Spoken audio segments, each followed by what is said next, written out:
Hello, everyone, and welcome again to the Divorce Dad Diaries.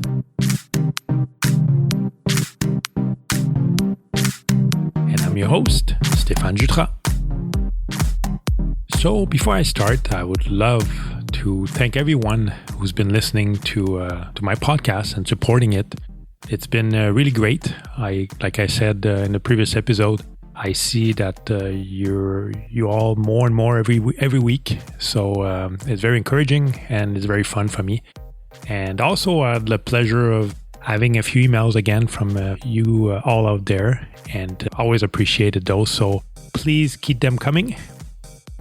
I know that divorce is definitely not an easy time for anyone. And, sometimes we need a little bit of support. And it's not always easy to ask, especially, I guess, us dads and men. So I really hope that this show has been helping some of you out there and at least make all of this a bit easier. And if that's the case, that's really the goal of it. And that really makes me happy. And I guess I've accomplished something good. That said, don't hesitate if ever you want to contact me, or if you have questions or even some comments. You know the address, the divorcedaddiaries@gmail.com. So this week I wanted to talk about another topic that affects all of us, something that's also not easy, something that happens throughout the whole divorce and even before and after, and something that's hard to deal with at times. So I want to talk about guilt and how we feel guilt and all the guilt throughout, I guess, the whole process of going through a divorce, but also before and after. So as a parent, and if you've gone through a divorce, often it makes you feel really like monsters or bad parents when you decide to finally go for it and separate or get a divorce. And that's something normal. I guess it's our conscience that get there. Like, we usually had some kind of stable life and everybody was secured and in a routine and everything else. And at some point, you decide, or your partner decides, to break this off and basically decide to change the whole dynamics and the whole relationship. So that's not something easy. And especially if you're the one that decides to leave, there's often guilt that creeps up. And that's something that can stay pretty much the whole time. And even once you get the papers, or even after the divorce, you always have a certain level of guilt for what's been happening. So that's completely normal. And I think what I want to do is talk a bit about the guilt in general, what it is, and where we find it actually pretty much where it occurs. And also a bit after that, I want to talk about some tips, I guess, if I can call them like this. Like I said, I'm not a therapist, so I'm not saying here that, I'll give you some magical tips to get rid of guilt. Far from that. But maybe based on my experience and how I feel and how I'm dealing with, how I dealt with it, and that could be something useful for you all. So that's the topic of the week. So the first thing I did once I decided to talk about guilt is, I did a bit of research again and try to find a definition of guilt, just so that we're all on the same page. So I went on Google, first definition on Wikipedia, and the definition I got is this. Guilt is an affective state in which one experiences conflict at having done something that one believes one should not have done, or conversely, having not done something one believes one should have done. So basically, is the feeling of thinking that we should have done something differently. This, of course, happens all the time, and not only in relationships, marriage, divorce, or anything. So it's pretty much throughout the whole life. It can be at work, it can be at home. We all know it's not specific to divorce, but it's something that gets, in my opinion, gets heavier and heavier with time as well, if you don't deal with it. So that said, I tried to come up with the different types of guilt that we might feel going through a separation or a divorce. And obviously what I kind of realized too, that it can happen way before divorce. So you feel guilty that you're not, and you start looking around and trying to figure out how you can find someone to get married as soon as possible. So that's one case that might appear there. So what I did is basically I put different categories to talk about guilt and my experience through guilt too. And just to give an example where it starts, because we talk about guilt when you actually decide to get a divorce, but like I said, it starts way, way, way before. So the first pre-marriage, obviously, like I mentioned before, when you're younger, you might feel guilty at some point in your 20s that you see everybody around you getting married and you're not. So that's one thing that you start thinking about. And you might think about like, you know what, I'm getting older as well. And do I want to get married when I'm older? You also start thinking like, maybe I don't want to spend my life alone. So really feel guilty not having someone in my life. And sometimes as well, you finally meet the right person, or you meet someone and you go out with that person and it's been a year, 2 years, whatever. And you start feeling guilty about not being married because you start thinking, well, it's been long enough and I should be moving on to the next step, being married. At that stage too, you might feel guilty that you don't have kids. You see people around you starting having kids and you start wondering if you're missing out. And that's kind of the normal thing to do. And you feel sometimes maybe judged because most of your friends are married and you're not. On my side, I mean, I didn't feel the pressure of getting married, but I have to say that once you meet someone that you think you really get along and it's been a while, it's kind of the next logical step. After a couple of years, you wonder, okay, everything's going well and you're at that age and you see all your friends. So it's kind of the time to make the jump and get married. After that, there's during the marriage, obviously, so you get married and there's still some guilt sometimes.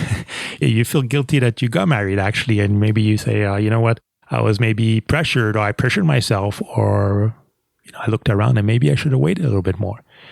And also you start feeling guilty that maybe it doesn't feel as good as everybody says. And that's the thing.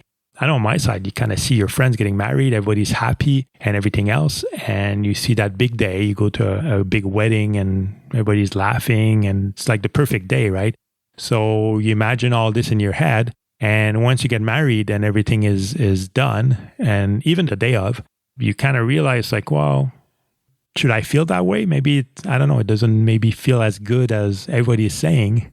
So yeah, you kind of feel guilty about that, and even guilty even just before getting married, maybe some guilt about, should I get married? Did I go too fast? So it's a lot of things happening at that point, obviously, and a lot of questioning because it's a big decision, obviously, getting married, and usually people take that seriously. I'm sure that most of the people think they'll get married once and it will last forever.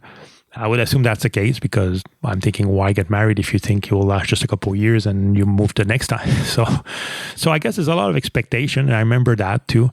And getting married and after feeling like, maybe it's not exactly as I thought it would be. And I started feeling guilty that I wasn't feeling as good as I guess I should be. So that was one thing. So once you get married, obviously, responsibility, you might get kids or not. But like, that's another point, right? Everybody gets married and the next step usually is what? Either getting a house or having kids. So if you don't have the house, you start also feeling guilty because you're like, you know what, I'm married now and I need to have a house. And if I want to raise a family as expected, I need to have a place for them. So that might be another thing that, feel guilty of. And not having kids, sometimes you say, you know what, I don't want to have kids. I just want to get married and enjoy life and travel and everything. And sometimes you get pressure from around saying, so when are you having kids? And so you kind of get the pressure and also feel guilty that you don't have kids like all your friends and family. And the more we go with the marriage, obviously, everybody becomes a bit comfortable. And I mentioned it before about taking the other one for granted. So obviously you're married now and it's kind of a sense of security, I guess. And, you made those vows and you know that the other person will be there no matter what. So you start taking things a bit more easier, I guess. You might feel guilty that you don't spend enough time with your partner or that it's not exactly as it was before you got married. So you start questioning yourself and feeling guilty that you should maybe do things different. That's because you get more comfortable and usually you start getting more responsibility. So like I said before, right? You might feel guilty about, I don't have kids, or I don't have a house, or I don't have the best job that I should have, or I don't have enough money. So this is all kind of a little bit of guilt and expectation once you want to start a family and be with someone. There's also the date night. You get a bit more in the routine and you start sometimes spending a bit less time and prioritizing the other person a bit less. You start feeling guilty that not spending enough time, but also some of the date nights. There's no more date nights. There's no more fun times that you had before. Also, What might happen over time too is the sex, right? Maybe the sex becomes less frequent and you feel guilty about that because you don't feel maybe the same way as you felt before you got married, or you don't have as much sex as you had before you got married, or maybe the week after you got married. So those are all the things that start creeping out and that you can start feeling guilty of. So once you have kids, obviously kids is another source of guilt, even during the time you're married or after the divorce.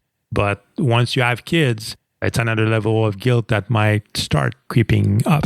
You feel guilty because of maybe not spending enough time with your kids, starting work too early, leaving them in daycare and decided to stay home with them. If you work long hours too, you don't see them as much. So that also creeps up and you feel more guilty if you have to travel, if you have to do long hours for work. So all this is definitely another level of guilt. Obviously, specifically to the kid as well. You might feel guilty about a bunch of decisions that you should have made or should make related to the kid. So, I mean, there's a long list of that, starting with, which daycare, which school should they go? And, why did I buy this for them? Or why did I do this for them? Or in that situation, I should have done it differently. So there's always things that you either regret or you wish you've done differently that are always kind of in the back of your mind and makes you feel guilty.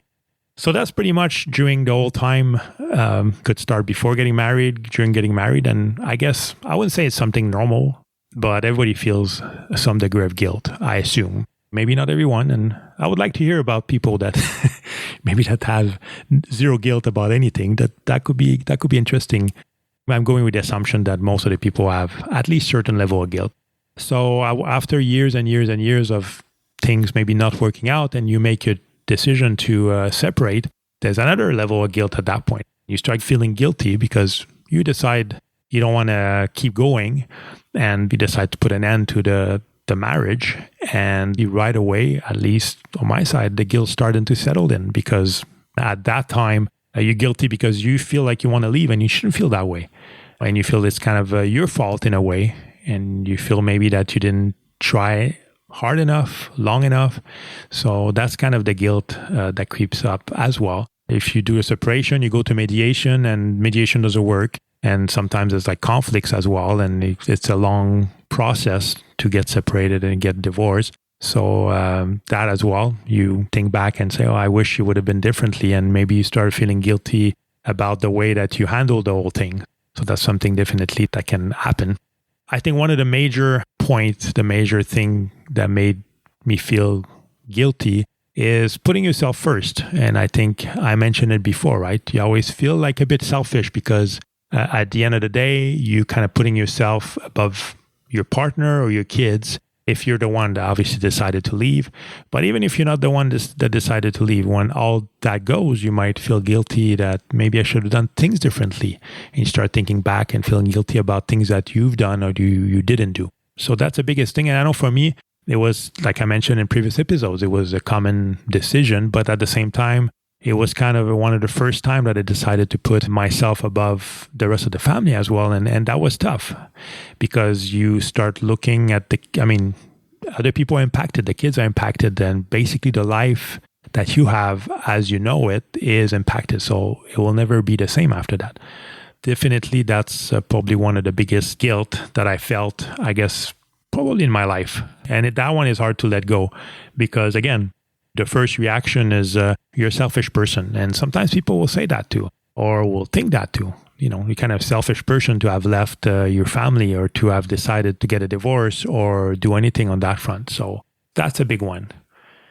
Once the divorce is final, it's a happy moment because you finally get the letter and everything is done. And especially on my side, where it took quite a while. So when I got the final notice and saying that everything was done, it was a very happy moment.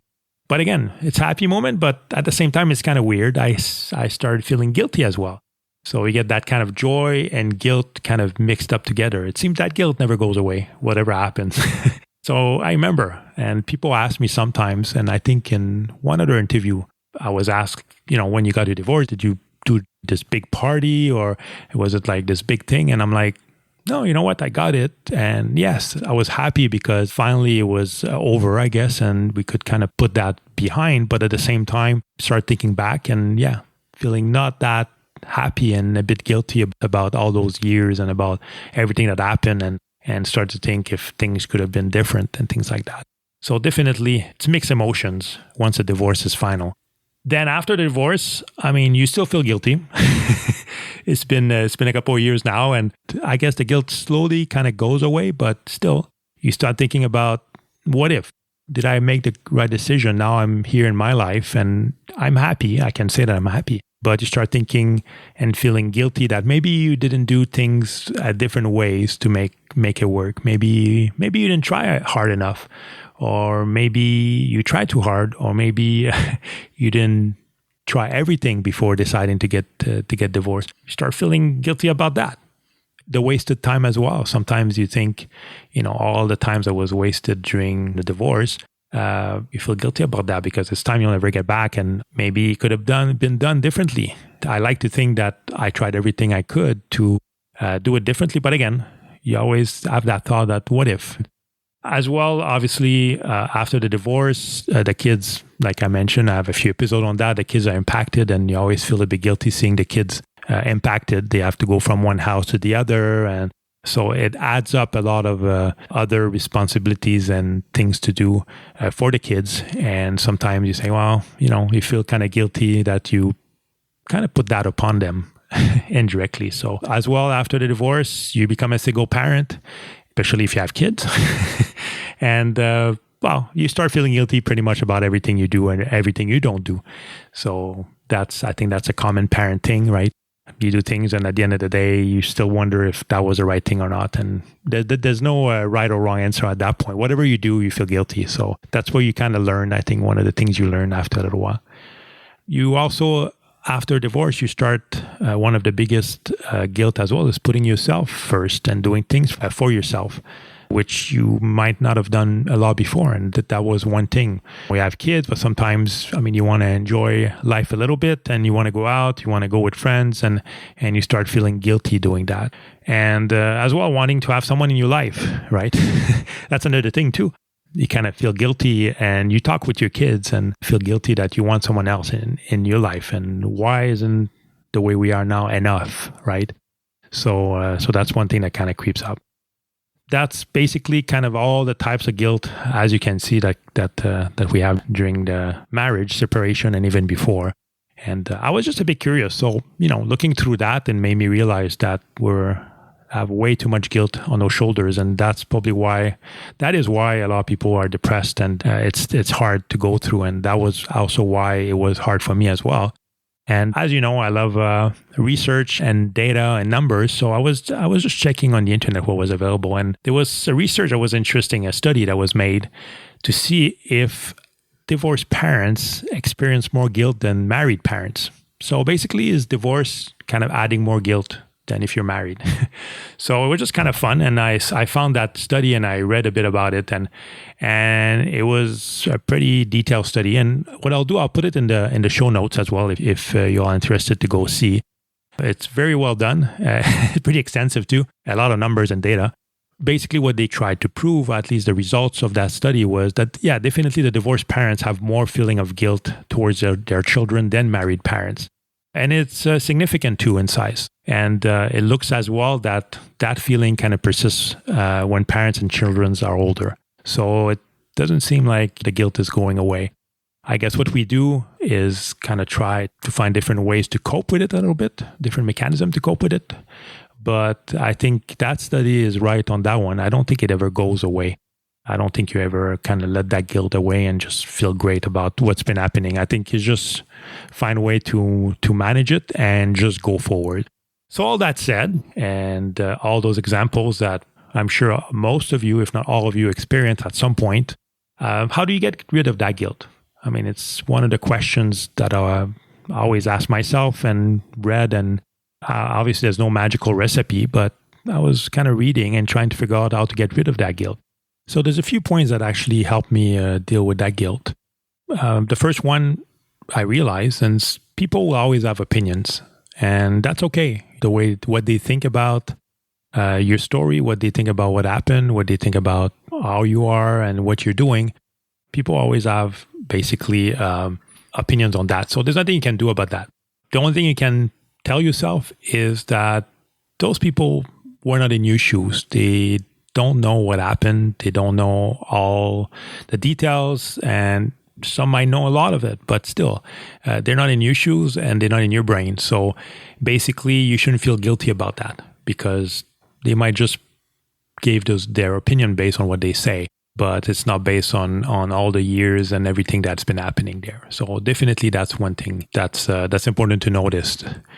Secondly, as well, is what I found is kind of a plan, if you want. And it's funny that I mentioned that having a plan, but where do you see yourself related to your life, your work, your kids? I know it's a big decision and it's a big moment once you're divorced, but definitely you have to start thinking about where you want to go from there and what you want in life. And having a plan actually makes things a bit better because, well, you know where you're going, and that makes you feel a bit less guilty about what's been happening because you know that it will get better, and it also makes you realize that it was the right decision that you made because, it will make everybody's life better. So there's definitely a plan, kind of looking where you are now and also what you want to achieve in life and where you want to be.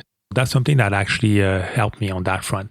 The other point too is always remember that what you did is to improve things. The decision, at least for me, when it was made, it was really to make not only my life better, and a lot of people might think, and that it's a selfish thing to do, but it wasn't only to make my life better, but to make everybody's life better, to make the kids' lives better, and even to make my ex-partner's life better. I mean, at the end of the day, that's what I wanted. I wanted, having less fight and people being happier and having a happier life. And that was, in my opinion, the way to go. So that's what I had to kind of tell myself, that it was done for the better and make everybody happier. One thing as well that I found that would help is to talk to people and talk to your friends, talk to your family, and people that maybe went through the exact same thing or went through something similar, or even talking to your family and friends, people that know you. And sometimes, they'll bounce out ideas or they'll tell you about their perception, their views, and they'll tell you what they saw as well. And they might make you feel better because, again, you have opinions from people from outside, people that you care about, and that might help make things a bit better and feel a bit less guilty. And I know for me it did, because obviously I had my perception of how things were happening. But once I got divorced and started getting the feedback from people around me, I kind of realized that it was maybe the right decision. It wasn't just only me. It was really, I would say, common understanding, and people felt the same way. So that was definitely one big thing that helped. And I know, we talk about as well not to include kids in all this. But I think one thing that I've done is discuss things with kids instead of hiding it. And again, that depends how old are your kids, obviously. My kids are a bit older and I can have some of those discussions. But even if they're younger, I think just kind of talking to them and letting know what you want to do, where you want to go. So that makes them feel a bit more secure, looking forward to things coming up. And on your side as well, I think it makes everybody happier because you feel less guilty because you communicated with your kids and you're all going forward together. You can see that it makes them at least understand where you're going and where you're coming from. And you might get their feedback as well. They might get great ideas as well. And, by talking to them, they might give you ideas and to make this whole thing a lot better. Things that maybe you didn't think about. And by doing that, I feel that guilt with the kids kind of goes away a little bit because you involve them and you see them and you talk to them about how they can be happy in all this and how we can all be happier. And that's definitely a great discussion. And you get their buy-in as well. Maybe not all the time, but for certain things, like the apartment. You pick an apartment, they pick their rooms, or, what you want to do, and the work and house or the future plans and stuff. So they feel less insecure and kind of lost in all this. And the last one is something that I always, I've talked about it many times before as well. And it's the main thing that helped me through all this. And that I think I could have not done it, to look forward, not live in the past. And it's something very, very difficult. And I put it there, and It's something very difficult, not only for this, but for any challenges that come up in life. I know for me, it really helped to kind of look forward. And, things happen in the past, bad things, worse things, good things, whatever, that cannot be changed. And once you realize that it cannot be changed, the only thing you can change is where you're going and the future. So, and look forward, have your plan and look forward to where you're going with your family. That really helped me. And that made me realize that whatever happened, and even wherever I am now in the present, I can change it. And looking forward to where I want to go. And it makes me also think how I can go where I want to go. So really start looking and planning for the future instead of always dwelling on the past. Again, at the beginning, it's normal. And some people have more difficulties than others. And I don't know if I'm a lucky guy for that or not, but that's what really, really helped me. And that's what saved me. And when I was on my lowest, when I talked about, and again, on my other episode, and I was doing a lot of walking back and forth and things like that, that's probably one thing that kept me out of it is, pretty hard with a lot of things, but I was looking forward and I was looking at what was coming up and how better it would get, because as I always say, it gets better. It takes time, but it will get better. So looking forward to that part of getting better, and also not only just kind of dwelling on the past, but also trying to put some concrete actions, how to make it better in the future. I think that really helps, right? That's where everything becomes better. Little step by little step. Again, doesn't have to be, I want to have $1 million in a year and this huge house and everybody like being happy and everything else. It's the little wins every day, and that helps you. And at the same time, the more it gets better, I guess, the more that feeling takes over the guilt that you have of things that happened in the past. That's kind of, I would say, the last thing that I looked at, and that I kind of, that really kind of helped me going through all this. So before I close this week's podcast, I just wanted to add on top of this, I know guilt is a big topic, and I can say whatever I want now. And, I talked about it for the past half hour on this episode, but at the same time, it never goes away. Like I said, to this day, I can sit down and still feel guilty about a bunch of things.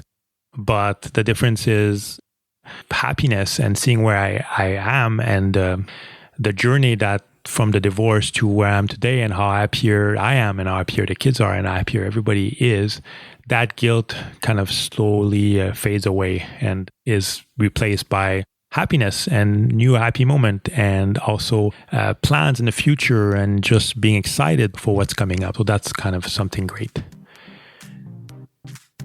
So that's it for this week on this quite big topic, and I hope you enjoyed it. If you have any questions or comments or other experiences on that, please let me know. Just send me an email, thedivorcedaddiaries@gmail.com, or you can basically post on Facebook. I'm there on Instagram as well, The Divorced Dad Diaries, as well as Twitter, or you can send me even a voicemail if you want through my website, www.thedivorcedaddiaries.com. You can find all the latest and greatest stuff in there. And there's even a news section as well, because I've been doing a couple of interviews here and there, and I have to update that. But I've been talking on other podcasts as well, and we'll have some more guests coming soon. So I'll keep track of that on in the news section. So I hope you have a great week and stay safe, and we'll talk soon. Bye-bye.